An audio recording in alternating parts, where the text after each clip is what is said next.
रश्मि और अमर लॉकडाउन के चलते डेटिंग ऐप पर मिलते हैं। उसी बीच उनकी बॉन्डिंग बहुत अच्छी बन जाती है और दोनों एक दूसरे से प्यार करने लगते हैं। बस लॉकडाउन खत्म होते ही चट मंगी पट शादी। उससे पहले घर में बात तो कर लो। अरे माँ पापा कभी मना नहीं करेंगे। अमर की बात सुन रश्मि खुश हो जाती है। ऐसे ही दिन बीतते हैं और देखते ही देखते लॉकडाउन खुल जाता है, जिसके अगले ही दिन अमर अपने परिवार के साथ रिश्ता लेकर रश्मि के घर पहुंच जाता है। अभी लॉकडाउन खुला ही है और कोरोना तो ख़त्म भी नहीं हुआ, इसलिए ज़्यादा कुछ ना करके अगले कुछ दिनों में छोटे फंक्शन के साथ शादी कर लेते हैं। अमर के पापा की बात पर सब सहमत हो जाते हैं। कुछ दिन बाद दोनों की शादी हो जाती है और रश्मि अपने ससुराल पहुंच जाती है।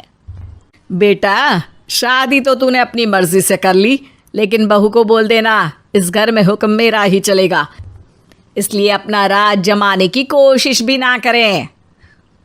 माँ, रश्मि को यहाँ सिर्फ प्यार, आशीर्वाद और अपनापन चाहिए, पैसा या राज नहीं।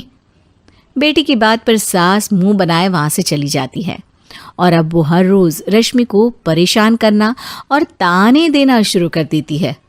देखो, ये है आजकल की लड़की, इंटरनेट पर लड़कों से बातें करते हुए इन्हें शर्म भी नहीं आती, और यहाँ तो देखो कितनी सीधी सुशील बनकर दिखा रही है।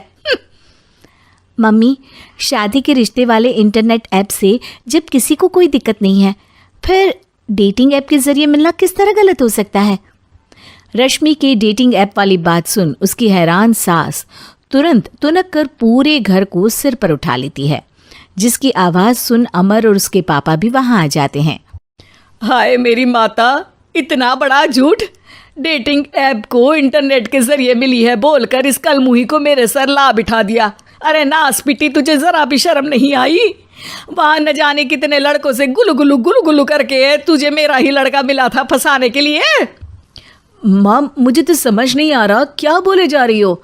डेटिंग ऐप इस्तेमाल करना कोई अपराध नहीं है, और तुम रश्मि को ऐसा कैसे बोल सकती हो?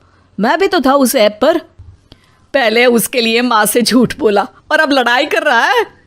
सास और अमर की बात सुनकर रश्मि हैरान खड़ी रहती है। अमर, तुमने घर में झूठ क्यों बोला? ये सब देख रही हो ना, इसी की वजह से झूठ बोलना पड़ा। एक तरफ अमर और रश्मि की ये बात चल रही होती है, वहीं दूसरी तरफ सास का नॉन स्टॉप क्लेश सबको परेशान कर देता है। सब एकदम चुप, जो हुआ सो हुआ, अब मुझे कुछ ना सुनाई दे। पति की बात सुन सास चुप होकर वहां से चली जाती है, लेकिन अब वो रश्मि के सिर दुनिया भर के सारे काम डालकर उसका जीना पहले से भी ज़्यादा मुश्किल कर देती है। मम्मी, मैं आपका गुस्सा समझ सकती हूँ, आपको जो करना है कर लीजिए, मैं कभी कुछ नहीं बोलूँगी। उम्मीद है किसी दिन तो आपका गुस्सा शांत होगा और नफरत प्यार में बदलेगी।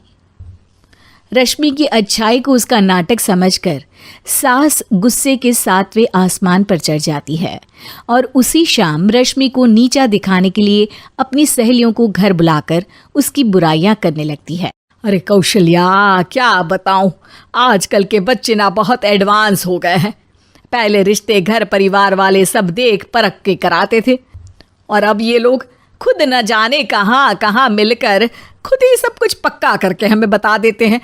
लड़की का कैसा दिन धर्म, कैसा ईमान, कैसा चरित्र कुछ नहीं पता, बस प्यार किया और घर लाकर बिठा देते हैं। अरे ऐसा क्यों बोलती हो? आजकल बच्चे अपने आप में बहुत समझदार हो गए हैं, और फिर पूरी ज़िंदगी तो उन दोनों को ही साथ निभानी है। अपनी पसंद से शादी कर भी ले तो क्या दिक्कत?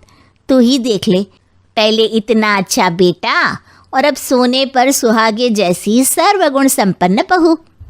और पता है, अभी कुछ दिन पहले मेरी बेटी ने मुझे डेटिंग ऐप के बारे में बताया, जहाँ लड़का लड़की अपनी पसंद से अपने आप एक दूसरे को चुन लेते हैं, और फिर अगर सब सही रहता है तो बात आगे भी बढ़ जाती है। अरे इसमें इतना खुश होकर क्या बता रही हो? ये तो गलत है। न जाने कौन क्या है, कितना झूठ कितना सच है। अरे पर सोचो, जब तुम किसी के बताए रिश्ते को देखने जाते हो तो क्या एक ही बार देखने से सच झूठ का पता लगा सकती हो? ज़रूरी नहीं कि बच्चों का लिया फैसला हमेशा गलत हो। अरे बहुत बार हमसे भी तो गलत फैसले होते हैं ना। अच्छे बुरे लोग तो हर जगह मिल सकते हैं, फिर इसमें सिर्फ बच्चे ही गलत कैसे? सहेलियों की बात सुन सास सोच में पड़ जाती है और इसी तरह कुछ दिन बीत जाते हैं जिसमें ना तो वो रश्मि को परेशान करती है और ना ही कोई ताना सुनाती है, जिसे देख रश्मि परेशान हो जाती है। मम्मी, आपकी तबीयत तो ठीक है ना? कुछ दिनों से देख रही हूँ आप मुझे कुछ बोलती ही नहीं। तो मेरा परेशान करना ज्यादा अच्छा लगता है क्या? नहीं, आपकी शांति उससे ज्यादा परेशान कर रही है। शांति इसलिए है क्योंकि मुझे एहसास हो गया है कि गलत तुम लोग नहीं, मेरी सोच है। प्यार तो एक सुंदर एहसास और शादी खूबसूरत साथ है। अगर ये साथ सच्चा है तो कहीं पर भी किसी भी तरह जुड़ा हो उससे कोई फर्क नहीं पड़ता। आप कौन है? इतनी अच्छी बातें मेरी पत्नी तो नहीं बोल सकती। क्या आप भी?